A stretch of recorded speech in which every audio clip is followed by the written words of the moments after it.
What is actually going on in the world? The ICC issued an arrest warrant for Benjamin Netanyahu. Matt Gaetz withdrew from his nomination for Attorney General. And Eric Adams is looking to involuntarily remove homeless people? Listen, we're going to discuss all that and more in this week's episode of Black and Classic Podcast. That blackness, that black power, that black pushing them to identify with black culture. So, guys, thank you so much for tuning in to another episode of Black and Classic Podcast. I'm your host, Brittany Monet, where we talk all things politics and pop culture. First up, I'm diving right into Mayor Eric Adams. If you don't know, I feel like you should if you're a watcher of this podcast, but I talk about Mayor Eric Adams all the time. I don't know what it is, but the man, I don't know, something about him. I'm drawn to him. What can I say? So recently he came out and he basically said that he's ready to clean up his streets, okay? And this is actually after the stabbing and the deaths of some New York City residents who were just stabbed and or killed unprovoked. So he came out and he said the following. We're going to take a quick listen because I got some thoughts. City has been overshadowed by random acts of violence, and many of them associated with those with severe mental health illness. We need to have stronger laws that allow what's called involuntary removal. People who are in danger to themselves and in danger to others, we need to be able to take the action to involuntarily move them off the streets. We're getting a lot of pushback and a lot of fight against that on every level of government. It's time for us to be serious about those with severe mental health illnesses and don't wait until they take the life of 3 innocent New Yorkers. And that's what we're seeing often, Wolf. When you see someone shoved to the subway track, random acts of violence, it is associated with a large number of people that are dealing with severe mental health. Okay. So here's the thing. I hate to make this a left versus right thing, but at the end of the day, it honestly is.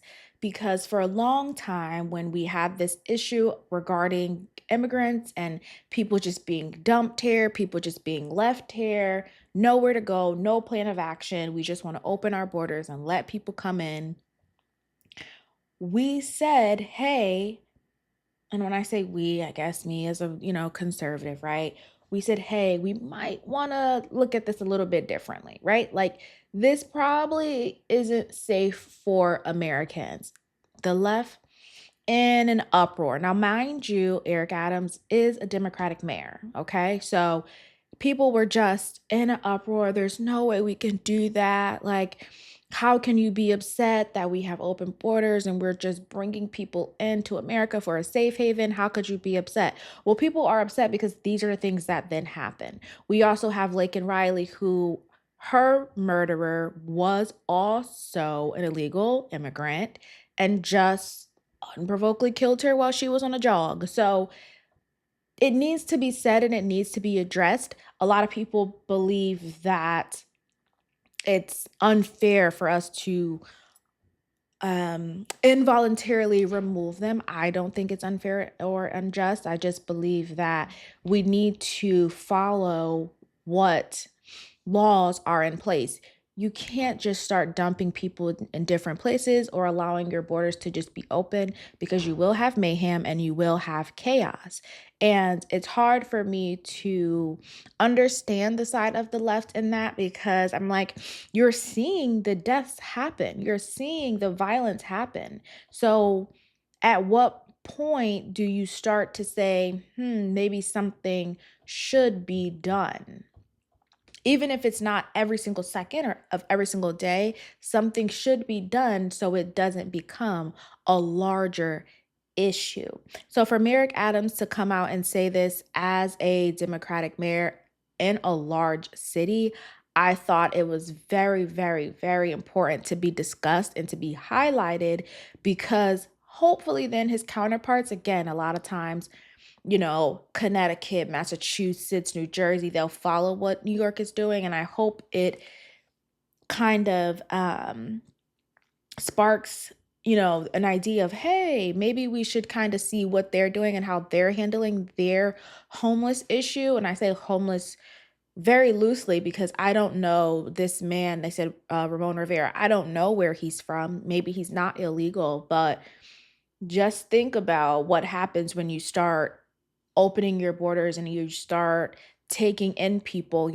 It's a dangerous thing to me, in my opinion. I think if you have residents there, if you have people who pay taxes, pay to be somewhere, they should feel safe to some degree. I don't think anyone should be able to just randomly be walking to, get a coffee and now they're stabbed to death because someone is just roaming the streets. The mental health aspect is a whole other ball game. I think we all know that people's mental health is in decline. As much as there are resources out there, people aren't taking them. And I think people aren't taking them because they feel so helpless. They feel defeated. They feel as though, what's the point? And they're not as eager to get better or to stay on their medication and things like that. So they're just like, you know what? Fuck it. The world's going to shit, so I might as well, kind of lose my mind and lose myself. And I think that is also something very dangerous.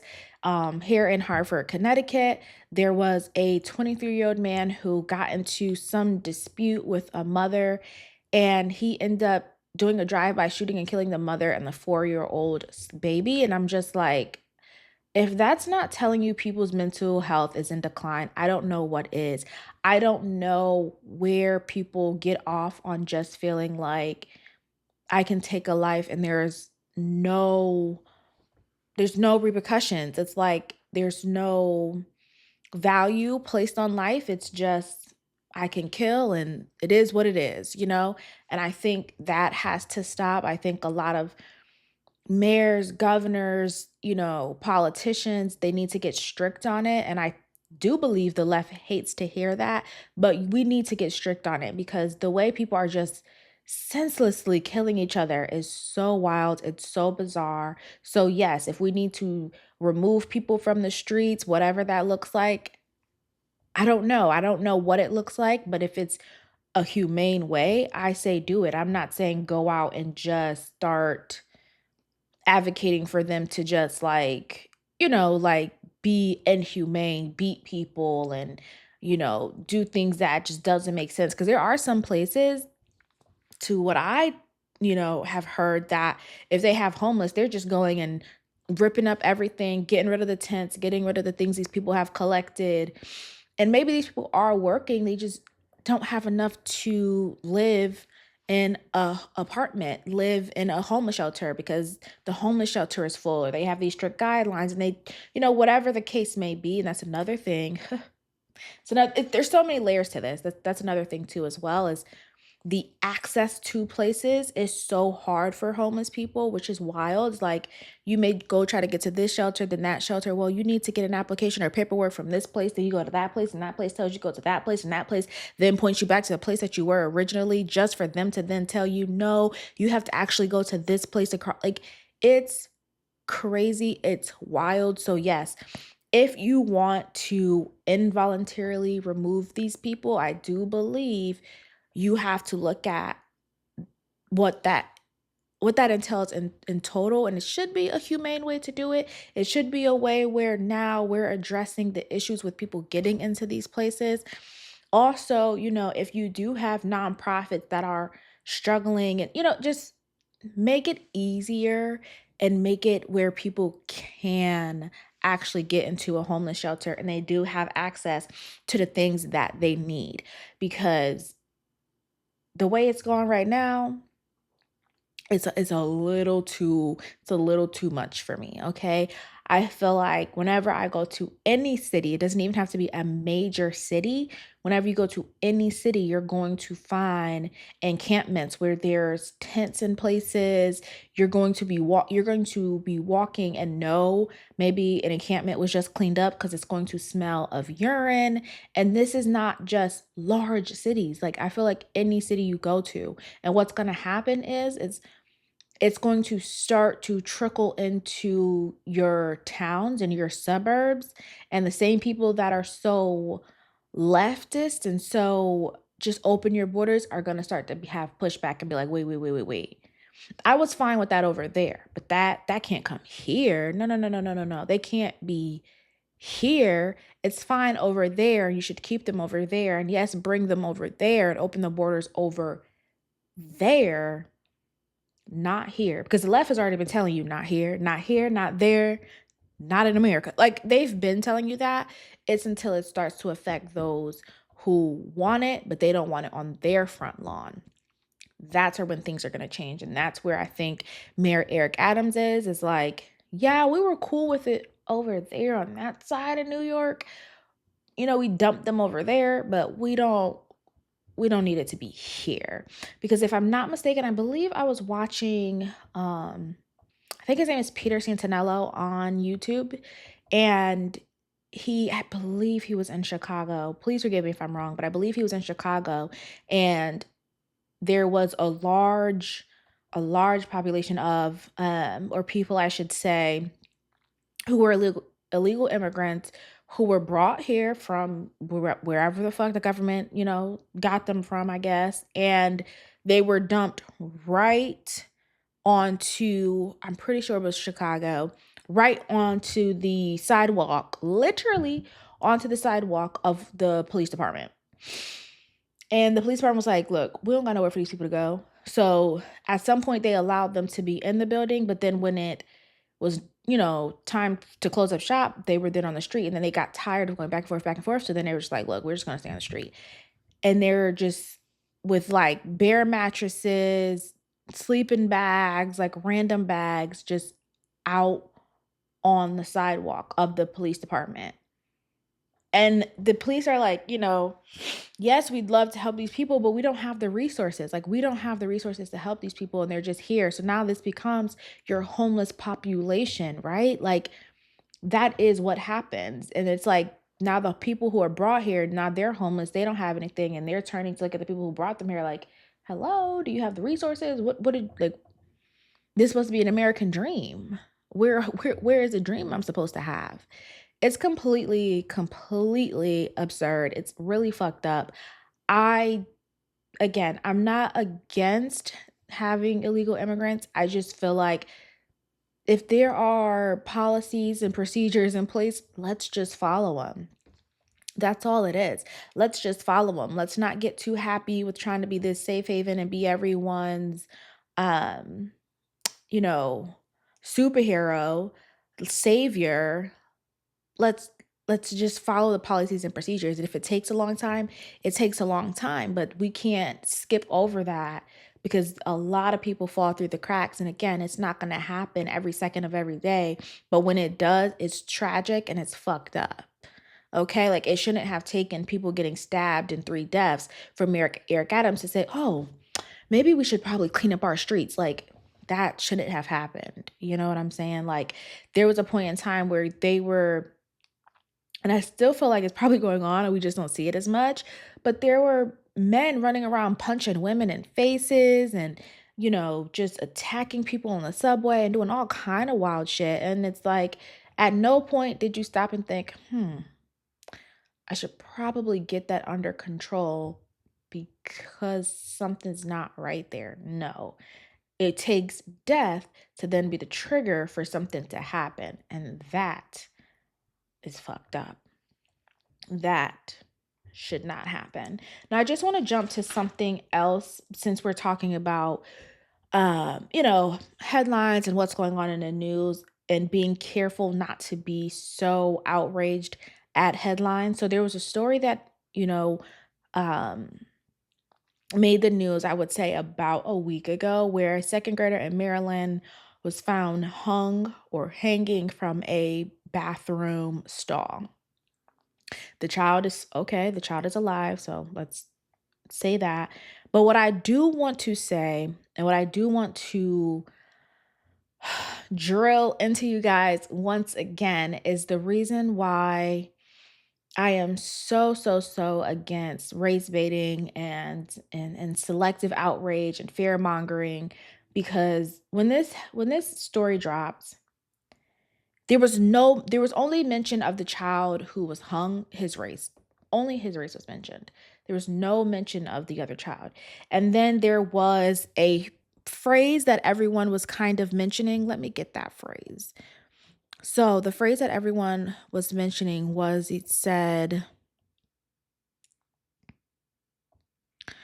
the mother was saying, the older student, the student, it was a second grade student that was hung by a fourth grader.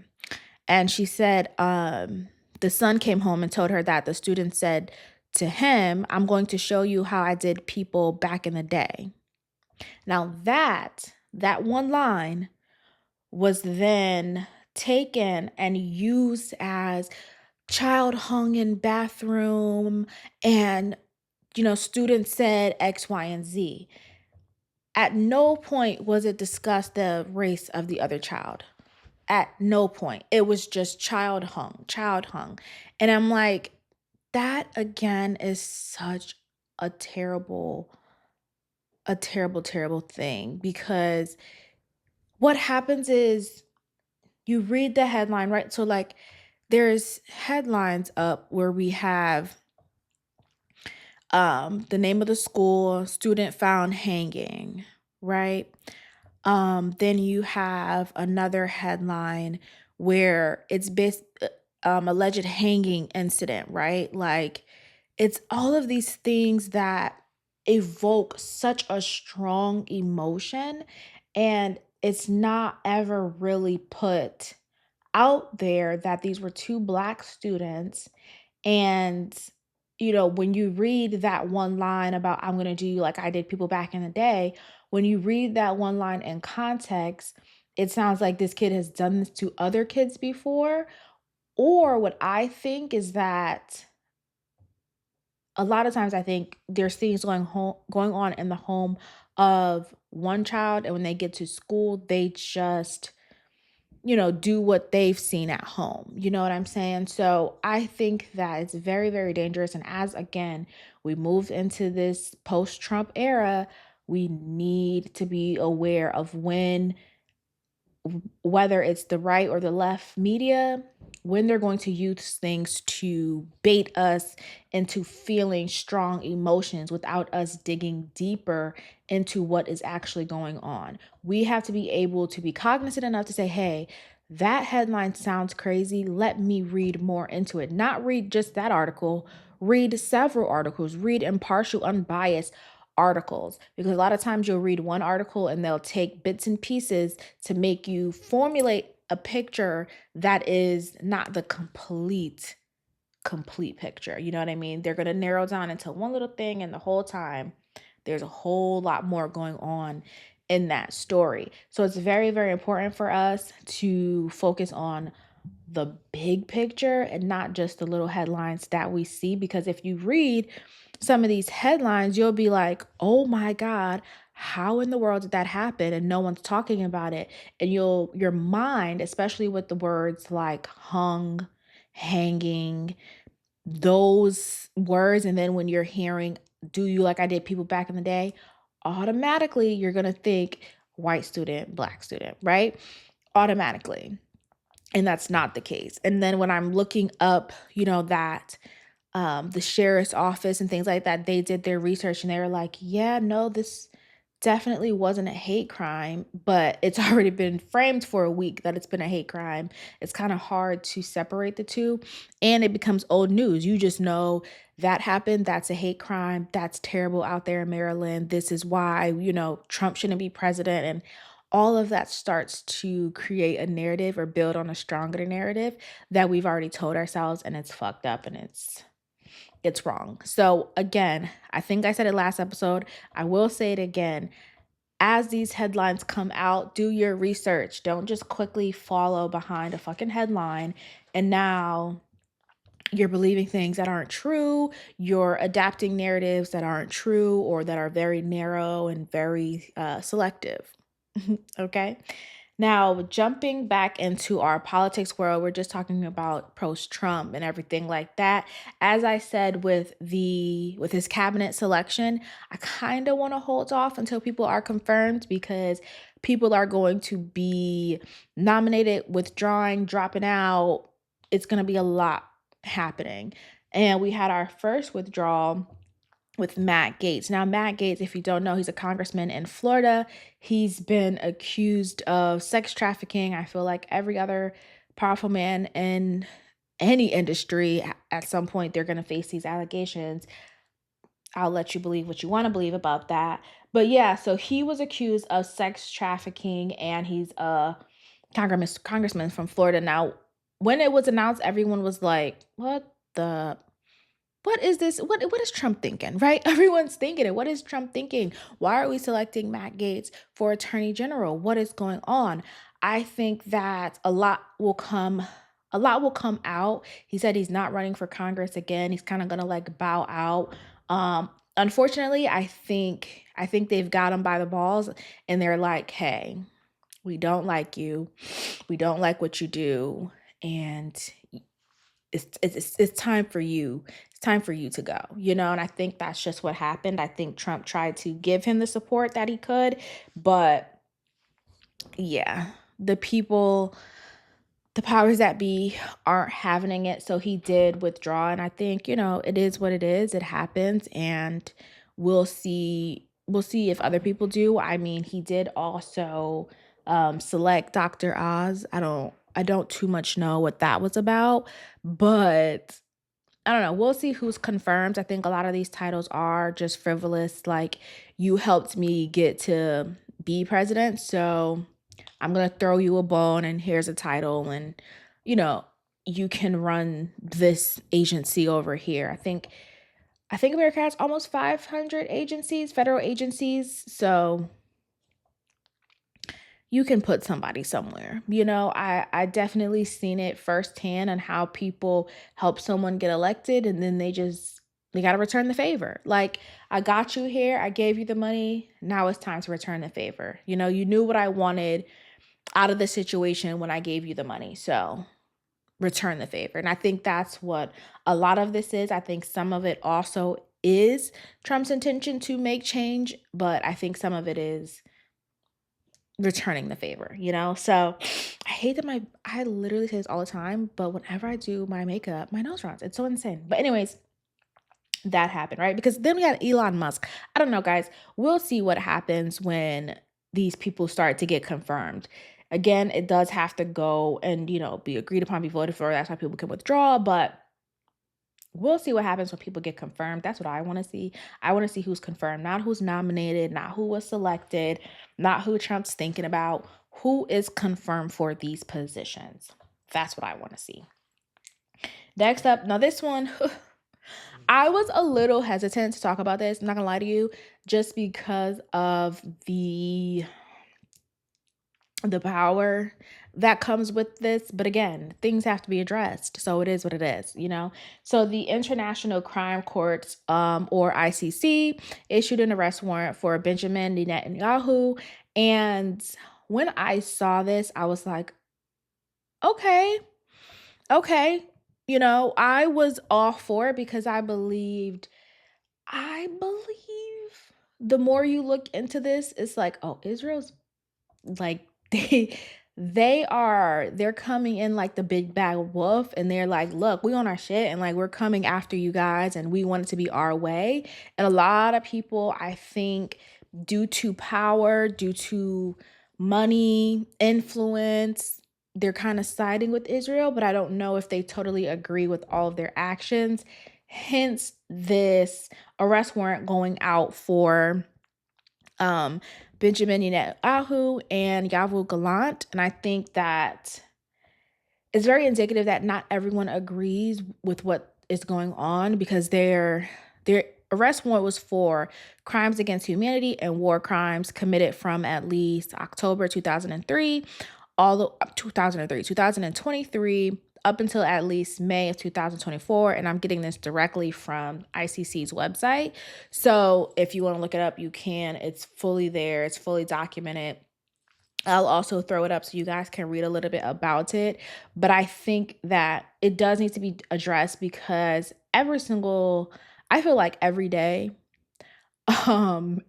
or if not every day, maybe 3 to 4 days out of the week, they're bombing some apartment, they're bombing some hospital, something's got shot up, something's been blown up. Like, it's crazy. And it's like, you're not attacking or killing, soldiers. You're killing women and children and people who are just trying to survive throughout something that they probably don't even want to be a part of. I was reading an article where they bombed an apartment building, 18 people were killed, and they interviewed a neighbor who was living across the street and was like, when he saw what was going on, he like ran out and like people were coming out and he was like, I had family in that building. I'm trying to pull my family out, and see where my family is in this rubble, in this chaos. Are they in this building? Were they not? And it's like, do you know how crazy that is? And then on top of that, we're saying, well, it's not really like a war crime, like it is, and it's sad. I feel like if we're talking war, shouldn't there be soldiers going at each other? Like, why are you just bombing apartment buildings? And I don't know. It's really sick. It's really sad. I was happy that this arrest warrant was issued. However, again, doing my research, this doesn't actually mean they can go out and arrest a man. That's not what it means. It's just more so like a show of like, we don't agree with what he has going on, and it's different implications regarding the countries who acknowledge it. The United States, let me say, the White House, they reject their arrest warrant. Shocker. But other places, like there's places in Europe that's like, we stand by that. So it's a no-go over here. The White House is like, nope, we reject it. We don't believe they should have issued this arrest warrant. I don't know. Maybe we need to do some digging into that, guys, because I don't understand what Israel has on America, because they're so scary when it comes to, trying to actually say, hey, maybe bombing residential places where people are just living and probably cooking breakfast is not the best thing, you know? I don't know, I don't know what they have on us, but we run real scared when it comes to them, and we're just like, yeah, no, we don't think they should have did that. Excuse me, this man is like full on damn near committing genocide, and you're like, no, I don't think they should have issued an arrest warrant. Okay, I mean, that's all I'm gonna say about that. I'm not gonna say too much because again, the people don't play, so I'm on my business, and I'm gonna take a whole turn and 360, and I just want to quickly tap on Little Dirk and his case. I know this is like complete left field, but I want to talk about it simply because I want to follow this case, and I want to follow this case because this is, I feel like, an important case for us to follow because it kind of takes you through what I have been saying for the longest, that this is not our culture. And I hate for people to say this is our culture, but it takes you through, especially if you look at it, maybe we should do a whole series on it, especially if you look at it chronologically, you start to realize that a lot of this is just, it's so messed up that these kids go through this and it's pushed on them and it's shoved down their throats and it's in their comments and they're getting hate if they do the opposite. Like, we're forcing this lifestyle onto these kids and we're glorifying it and we're making them believe that it's going to be the best thing ever. And then when it goes bad, we're like, see, you shouldn't have did that. Excuse me? Like, this young man, how old is Little Dirk? Let me tell y'all right now. Because this young kid has been told his whole life, this is what he needed to do. This is his culture. He's 32 years old. This is his culture. This is who he needs to be. This is what it's about in the trenches. Like, this is who he is. This is what it's about. This is his culture. This is him. You know what I mean? This is who he is. This is what he's been told.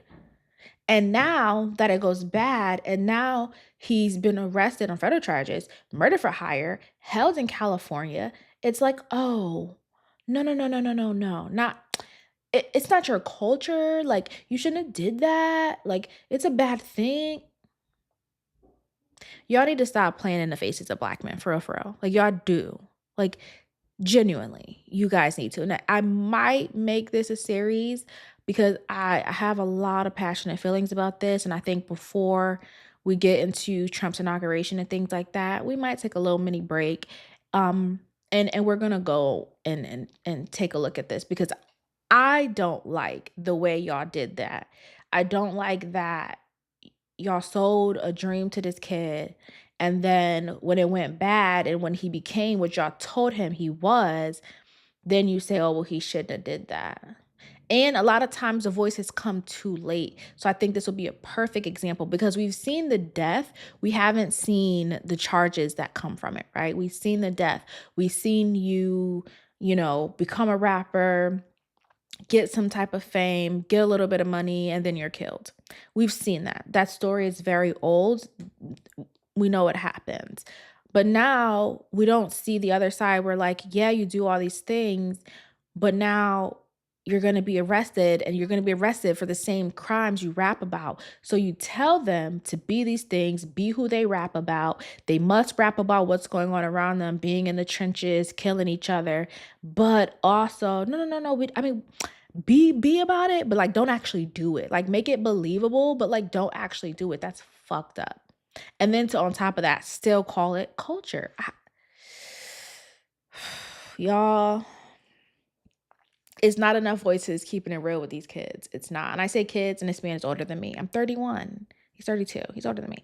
But it's not enough voices. And I think the one voice that does try, I would say, is Wallow. Wallow does try to be a voice of reason, but I think he's one of a million, right? Like he's one single voice, and then there's a million and millions, I should say, of people telling these kids something different, and it's not okay, and it's like, unless it's a death, and then we just, again, we mourn them for the second and we keep it pushing because that's the culture. But now that he's being indicted on his culture, it's like, oh no, he shouldn't have did that. And I've seen the memes of, oh, it was Sly for Vaughn and then he did, and now y'all saying he shouldn't have did that. That is not okay. Like we cannot do this. Like we cannot do this. You know what I mean? There's so much going on in the world, right? We're talking about Eric Adams, and we're talking about Israel versus Palestine. We're talking about all these different things, and I think we lose the plot on us, like like I always say, we need to get involved, and we need to be more involved. And I think it's greater than just our music and our performers and things like that. And this is why we can't have positive figures, because we're telling them the bullshit is their culture. Like, no, I personally liked Dirk, you know what I mean? I'm not this huge Dirk music fan, but I believe that he was looking to change it around. But I think, again, you have the people telling you, no, no, no, no, no. This is your culture. This is Black culture. This is what it's about. This is what you should rap about. Then you have to be about what you rap about. And then when he is, then we're like, whoa, that nigga's bugging. Like, why is he doing that? Why is he doing that? He has the money, right? He has the girl. He has kids. He should be somewhere just rapping. That is not fair to him. So I definitely want to follow this case, and I want to follow the different developments and things like that, because I think it's going to be a prime example of what happens outside of death when you fall into that trap of culture. And I'll always say culture with air quotes, because I don't believe it's our culture. I think our culture is much bigger than that. And I think it's unfair for us to then go back and say, well, he crazy. He shouldn't have did that. That's not right. That's definitely wrong. And I think he's going to be in this, wherever he is, prison, jail, whatever, sitting and thinking like, they got me. They got me. Because they're not saying they as in the judges and prosecutors. No. They, as in y'all, who told him that this is his culture. Y'all got him. And now he's sitting there.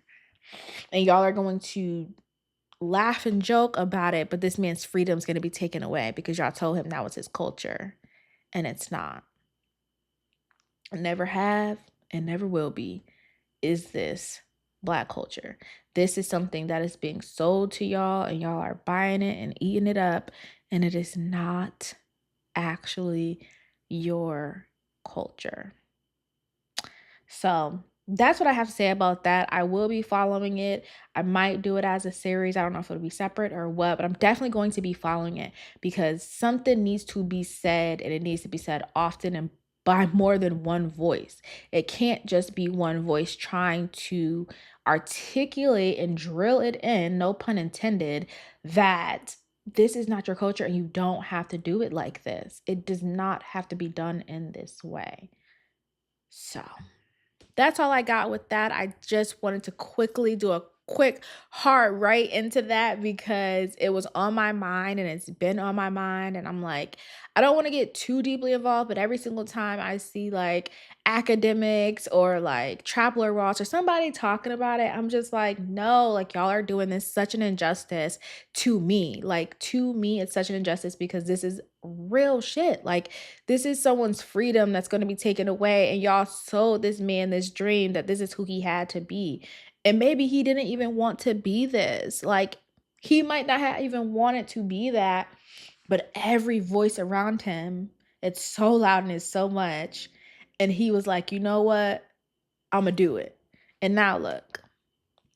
And y'all just moving on with your memes and your jokes, and it is what it is. It ain't right. I'm sorry. I know that was like a quick hard right, but the way y'all do him, it's not right. And I don't want it to be situation after situation after situation after situation, and no one says the actual thing that needs to be said. This is not your culture. If you want to rap, be a rapper. If you want to talk about your experience, talk about your experiences.